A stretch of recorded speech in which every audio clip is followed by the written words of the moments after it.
मैं Amit Kumar Amit uni classes में आपका स्वागत करता हूं। आज जो हम देखेंगे ओके ये है आपका सीरीज नंबर 7, जैसा कि मैं साइंस का चलाते आ रहा हूं, टॉप 20 क्वेश्चन का सीरीज। ओके तो चलिए बिना देरी किए हुए हम प्रश्न को देखते हैं। अब देखिए, अब आपको कुछ इंपॉर्टेंट चीज बता दूं कि जितने प्रश्न आपको लिए गए हैं सबके सब नेक्स्ट ईयर में पूछे गए हैं, चूज करके लिया गया बोर्ड मॉडल। जैसा कि 2020 में पूछा है, 22 में पूछा है, 23 में पूछा है, ओके 24 में पूछा हुआ है, 19 में पूछा हुआ है। ओके हर एक जगह से कलेक्शन कर लाया गया है, इसलिए आप देखना ना भूले। ये स्पेशली जो बनाई जा रही है वो क्लास 10th के लिए बनाई जा रही है। कौन से क्लास के लिए बनाई जा रही है? क्लास 10th के लिए। बोर्ड के दृष्टि से देखते हुए ये जो सीरीज नंबर है वो 7 है। तो चलिए बिना देरी किए हम लोग 41 नंबर प्रश्न को देखते हैं। 41 नंबर प्रश्न नंबर क्या बोलता है? ओके ये बोले कि धोबिया सोडा का रासायनिक सूत्र होता है। धोबिया सोडा किसको बोलते हो? ओके उसको बोलते हैं जिसे खूब धोया जाता है। ओके मतलब ऐसा बोला जा सकता है। ओके जिसे सरफ जिसको बोलते हैं, ओके उसी को। तो इसका सूत्र होता है, याद रखिएगा, हाई वाला जो सूत्र होता है खाने वाला सोडा, ये वाला जो सूत्र होता है याद रखिएगा धोबिया का सूत्र होता है। ओके मतलब जिसको हम लोग धोने वाला सोडा कह सकते हैं Na2CO3 × 10H2O, जिसको सोडियम कार्बोनेट और जल बोल सकते हैं। ओके हेमीहाइड्रेट बोल सकते थे। आगे चलिए 42 में हम लोग प्रश्न को देखते हैं। 42 में हमारा प्रश्न क्या बोल रहा है? जैसे कि 42 में आप लोग को दिखाई दे रहा है, ये बोले कि निम्नलिखित में से कौन अधातु है? अधातु को मुझको चयन करना। ओके तो ठीक है, कॉपर तो धातु होते हैं और लोहा भी धातु होते हैं, निकल भी धातु होते हैं। ये जो है आपका ओके पी से फास्फोरस होते हैं, जो कि क्या होते हैं? अधातु होते हैं। अब फास्फोरस के बारे में आपको बता दूं ओके कि फास्फोरस को अगर ऐसे खुले वातावरण में छोड़ दीजिए धाए से आग पकड़ लेगा, तो इसको हमेशा याद रखिएगा पानी के अंदर रखी जाती है। चूंकि अधातु है ये पानी से अभिक्रिया कभी करता नहीं है। ओके इसीलिए इसको पानी के अंदर रखा जाता है। और एक चीज धातु जो होते हैं सोडियम और पोटेशियम, उसको याद रखिएगा किरोसिन के तेल में रखी जाती है। ये सारे के सारे प्रश्न इंपॉर्टेंट। ओके अब चलिए हम लोग 43वें प्रश्न को देखते हैं। बोल रहे कि कैल्शियम का परमाणु संख्या क्या है? कैल्शियम के बारे में बोल रहा है। ओके कैल्शियम की परमाणु संख्या क्या है? तो अब कैल्शियम की मैं बात करूँ ओके तो इसका परमाणु संख्या याद रखिएगा 20 होता है। परमाणु संख्या कितना होता है जी?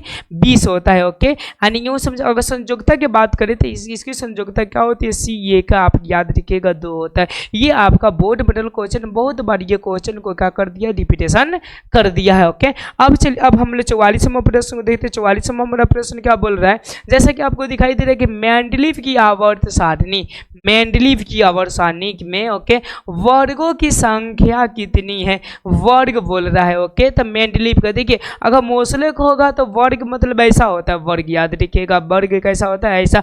आवर्त ऐसा होता है, ठीक है ना। तो मेंडलीव का बोल रहा है तो 7 होते हैं। ओके अगर वही मोसले का बोलता है ओके जो परमाणु संख्या के द्वारा निरूपित किए थे तो उनका कितना होता है? 18 होता है। और ये जो किए थे वो परमाणु द्रव्यमान के द्वारा सजाए हुए थे। ये सारी चीजें आप लोग याद रखिएगा। चलिए हम लोग नेक्स्ट प्रश्न के रूप करते हैं। 45वां प्रश्न देखते हैं। कहते हैं कि जिप्सन का रासायनिक सूत्र होता है, यानी जिप्सन का जो रासायनिक सूत्र होते हैं वो होते क्या है? ये चीज को हम देखते हैं। ओके तो याद रखिएगा जिप्सन के जो सूत्र हो जाते हैं वो इसमें 2 लग जाता है, माने CaSO4 × 2H2O हो जाता है। ओके अगर यहीं पे ये CuSO4 × 5H2 हो जाता है तो तुतिया हो जाता है। क्या हो जाता है? कुतिया नहीं, तुतिया, ठीक है ना। समझ रहे हैं बातों को? ओके अब देखिए ये आपका लोहा वाला हो जाता है। ओके जिसको आप लोग फेरिक सल्फेट के नाम से समझते हैं। ओके अब चलिए अब हम लोग 46वां प्रश्न को देखते हैं। 46 में क्या बोल रहा है? ओके 46 में बोले कि बोरोन का परमाणु भार क्या है? बोरोन नामक चीज है। ओके उनका परमाणु भार है तो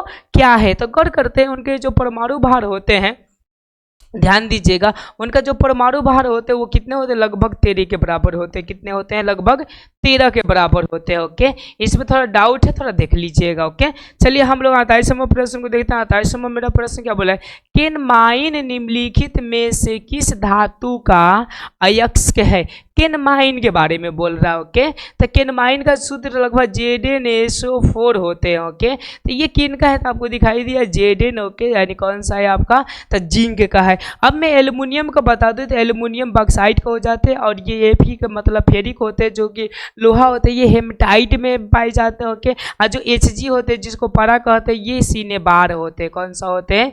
सीने, यहाँ से क्या होता है? बार होता है। कोनो प्रकार की दिक्कत होगा तो आप लोग क्या कर सकते हैं, बोल सकते हैं। अब चलिए अब हम लोग 48वें प्रश्न को देखते हैं। 48वां प्रश्न क्या कह रहा है? ओके, ये बोले कि अमोनिया के एक अणु में कि नाइट्रोजन एवं ओके हाइड्रोजन के परमाणुओं का अनुपात है। अब देखिए अब हमको पता करना अमोनिया, अमोनिया का सूत्र पहले समझ जाइए कि अमोनिया का NH3 होता है। ओके, अब देखिए अब अनुपात बोल रहे नाइट्रोजन, तो नाइट्रोजन एगो और ये कितना गो है? 3 गो, तो 3 गो तो एक अनुपात कितना हो जाएगा? 3। यानी इसका जो राइट आंसर हो जाएगा वो ऑप्शन नंबर क्या हो जाएंगे? बी इसका राइट आंसर हो जाएगा। अब चलिए अब हम लोग 49वां प्रश्न को देखते हैं। 49वां हमारा प्रश्न क्या बोल रहा है? बोले कि निम्नलिखित में से कौन परागकोश में पाया जाता है? अब परागकोश आप लोगों को मैं यहाँ से समझा सकूँ। ओके, जैसे कि ये इमेज दिखाई दे रहा था, ये तो स्त्री वाला भाग है, तो हटा दीजिए। हाई वाला जो भाग है ना, ये वाला ओके, इसको परागकोश बोलते हैं। एम का जो कारवा होता है, जैसे कि हम लोग सरसों से जाते हैं ना, तो देखिएगा ऐसा मिचते तो एथी होता है आपका एथी, समझिए कि लाशा उसा लग जाता है तो थोड़ा कण और ओके, तो वही होते हैं परागकण होते हैं। तो किस में पाए जाते हैं? तो परागकोश में पाए जाते हैं। तो इनका जो आंसर राइट होगा वो ऑप्शन नंबर क्या हो जाएगा? बी हो जाएगा, परागकण। परागकोश में क्या पाए जाते हैं? परागकण पाए जाते हैं। अब चलिए अब हम लोग 50वां क्वेश्चन को देखते हैं। 50वां क्या बोल रहा है? बोला कि निम्नलिखित में से कौन पादप हार्मोन नहीं है? अब देखिए आप लोग ध्यान दीजिएगा, ये हार्मोन दे देगा एगो गाछ पर देखिए 5 तरह के का किया है लो, फल को लटकाया हुआ है लो। समझ रहे हैं बातों को? कितने तरह का लटकाया हुआ है लो? 5-7 तरह का। ओके, ये हार्मोन का यूज कर देखिए ऑक्सिन भी होते हैं, एथिन भी होते हैं और साइटोकाइनिन भी होते हैं। ओके, ये वाला नहीं होता है ऑक्सीटोनिस, ये नहीं होते हैं। ओके, यानी ऑप्शन नंबर बी इनका क्या हो जाएंगे? राइट आंसर हो जाएंगे। अब चलिए अब हम लोग 51 नंबर प्रश्न को देखते हैं। 51 नंबर हमारा प्रश्न क्या बोल रहा है? ये 51 नंबर बोले कि अलैंगिक जनन की विधि है। अलैंगिक का मतलब मैं बता दूं, जिसमें नर या मादा एक ही को कोई हो, या तो नर हो या तो कौन सा हो? मादा हो। ओके, तो याद रखिएगा कौन कौन सी विधि? तो बीजाणु जनन भी होते हैं। बीजाणु जनन को मतलब देखिएगा ये मच्छर में फूटता है। ओके, मच्छर ठंडा में गुटिया गुटिया कर रहते हैं, लोगों का जस्ट गर्मी पड़ता है ले धान से फूट जाते हैं, मच्छरों का बाहर आ जाता है। ओके, जैसे सावन का बाहर आता है वही तो मच्छर का भी बाहर आ जाता है। मुकुलन तो आप लोग समझते हैं। ओके, जो ईस्ट में होता है, किस में होता है जी? ईस्ट में ऐसा ऐसा। ओके, और ये कट जाते हैं। विखंडन का मतलब समझते हैं कि 2 भागों में ये कहा हो जाता है, ये भाग में टूट जाते हैं, उसको विखंडन बोलते हैं। एंड इसमें से सभी मतलब होते हैं। मैंने ऑप्शन नंबर कौन सा हो जाएगा? डी इनका राइट आंसर हो जाएगा। अब चलिए अब हम लोग 52 नंबर प्रश्न को देखते हैं। 52 नंबर मेरा प्रश्न क्या बोल रहा है? करेंगे मेंडल ने अपने प्रयोग के लिए किस पौधों का चयन किया था? मेंडल जो थे ओके, अपने प्रयोग के लिए ये एक प्रकार का वैज्ञानिक थे, वैज्ञानिक नहीं थे, एक प्रकार का पहले भिखारी थे। ये प्रयोग कक का अपने ग्रंथ में लिखते गए और याद रखिएगा लगभग 100 वर्ष के बाद से इनको नोबेल पुरस्कार मिला, मरने के बाद, जिंदा नहीं, मरने के बाद। ओके, तो बताइए ऐसे भी होता है क्या जी कि मतलब अभी मेहनत कर दीजिए मरने के बाद से क्या मिले पुरस्कार भी? बताइए किसको मिलेगा? आत्मा को मिलेगा कि परमात्मा को? नहीं, हो घर वालों को मिलेगा, मतलब इज्जत बढ़ेगी, ऐसा समझ जाइए। ओके, तो क्या चीज़ आप लोगों को दिखाई दे रहा है? तो ये मटर दिखाई दे रहा है, यानी ऑप्शन नंबर क्या हो जाएगा? ए इसका राइट आंसर हो जाएगा। अब चलिए अब हम लोग नेक्स्ट प्रश्न को देखते हैं। हम लोग 53 नंबर प्रश्न को देखते हैं। 53 नंबर मेरा प्रश्न क्या बोल रहा है? बोले कि निम्नलिखित में से किसी को जीव विज्ञान का पिता कहा जाता है? किसको जीव विज्ञान के पिता कहा जाता है? ओके, अब देखिए अब यहाँ पर बहुत कंफ्यूजन वाला वर्ड है। ओके, कोई बुक में हाई दिया है। ओके, समझ रहे हैं ना, गेगर जॉन मेंडल को। ओके, हम लोग ये वाला पढ़े, अरस्तु पढ़े, अरस्तु ऐसा, ठीक है ना? क्या पढ़े जी? अरस्तु।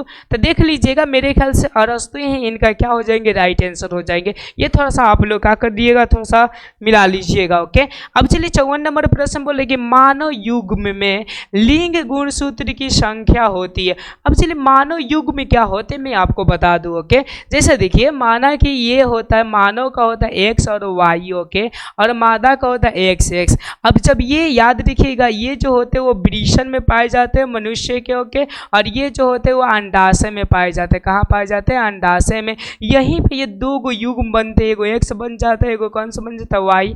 और ये भी 2 युग्म बन जाते हैं, एगो एक्स बन जाते हैं, दूसरे कौन सा बन जाते हैं? एक्स बन जाते हैं।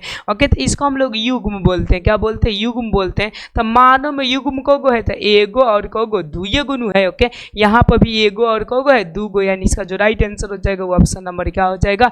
बी हो जाएगा। और एक इंटरेस्टिंग और बता देते हैं, जो हम लोग का 46 गो होता है ना, मतलब कि 23 जोड़ा, तो एक जोड़ा ये हो गया, तो 22 जोड़ा इसमें भी XX पाए जाते हैं और 22 जोड़ा याद रखिए इसमें भी XX पाए जाते हैं, यानी नर और मादा दोनों में पाए जाते हैं, जिसको हम लोग ऑटोसोम के नाम से जानते हैं। किसके नाम से जानते हैं?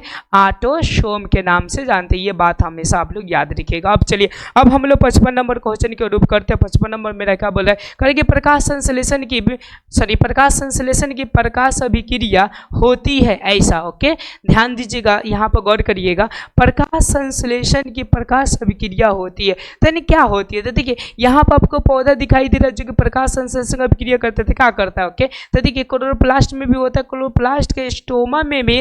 ओके, स्टोमा का मतलब समझिएगा छिद्र उद्र में बहुत अच्छी तरह से होता है, यानी ऑप्शन नंबर कितना हो जाएगा? ए इनका राइट आंसर हो जाएगा। अब देखिए ये माइटो जो कोशिका द्रव्य दिया है ना, ओके, वाइबियम होता है और ये जो दिया है वो वाइबियम होते हैं। क्या होते हैं जस्ट मैं आगे बताऊंगा। ओके, अब चलिए हम लोग 56 नंबर प्रश्न को देखते हैं। ये गुर्दे में उपस्थित मूत्र अस्थायी रूप से संग्रहालय होते हैं। गुर्दा, गुर्दा का मतलब देख लीजिए यहाँ पर ये क्या है जी? आपका गुर्दा है। गुर्दा का मतलब समझ सकते हैं किडनी है। ओके, ये कहाँ होते हैं? तो ये सारे के सारे स्लो होकर देखिए यहाँ पे जो ये भाग है उसको हम लोग मूत्राशय बोलते हैं। क्या बोलते हैं हम लोग? मूत्राशय बोलते हैं। वहाँ पर अस्थायी रूप से इकट्ठा हो जाता है। ओके, आज जब यहाँ पर भी मतलब कि यही समझिए कि सेंसर होते हैं जो दिमाग को इनपुट करते हैं कि इसको बाहर निकालो, तो अस्थायी रूप से मतलब रहते हैं, आज समय समय पर बाहर निकल जाते हैं। तो ये हो जाते हैं right answer, option number D हो जाता है मूत्राशय में। किन में हो जाते हैं? आपके मूत्राशय में। अब चलिए, अब हम लोग 57 नंबर प्रश्न को देते हैं। 57 नंबर क्या बोल रहा है? बोल रहे हैं कि पेंटेन जिसका अणु सूत्र C5H12 है तो कितने समवायवी मतलब संरचना संभव है? ओके, समवायवी संरचना कितना संभव है ऐसा पेंटेन में बोल रहा है। ओके, तो हमेशा याद रखिए समवायवी का मतलब क्या होता है? जैसे C5H12, अगर इसको मैं संरचना लिखूँ तो CH3 लिख सकता हूँ, CH2 लिख सकता हूँ, फिर CH2 लिख सकता हूँ, फिर CH2 लिख सकता हूँ, फिर CH3 लिख सकता हूँ। अब इसको कितने प्रकार का लिख सकते हैं? फॉर एग्जाम्पल मैं बोलता हूँ CH3 इंटू CH और यहाँ पर कर CH3 इंटू CH2 और फिर यहाँ पर CH3 ऐसा एक बार हम लोग यहाँ पर लिख सकते हैं। ओके, मैंने है का हटाकर हम लोग कहाँ लिख सकते हैं? यहाँ पर ऐसे, और यहाँ पर ऐसे करके भी लिख सकते हैं। मतलब कि ऐसा देखिए जाए तो 3 बार लिख सकते हैं। कितने बार लिख सकते हैं हम लोग? 3 बार। ओके, आप लोगों को समझ में आ रहा है? ओके, चलिए पढ़ाया जाए आगे, आगे के कॉन्सेप्ट देखा जाए। अब देखिए, अब आपका 58 नंबर प्रश्न क्या बोल रहा है कि कार्बन आवर्त सारणी के किस वर्ग का सदस्य है? जैसे कि आपको आवर्त सारणी दिखाई दे रहा है, तो कौन सा वर्ग है? तो देखिए यहाँ पर दिखाई दे रहा है कि कौन सा वर्ग है?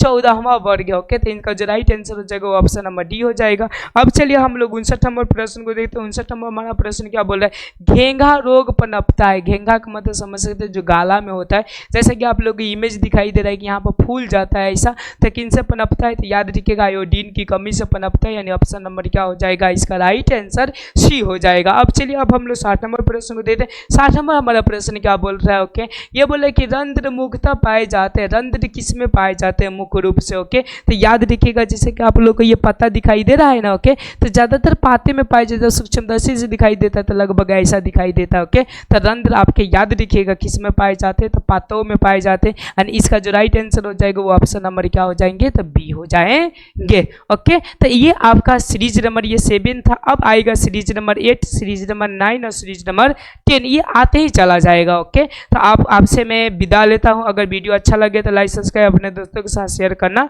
ना भूले। धन्यवाद, थैंक यू।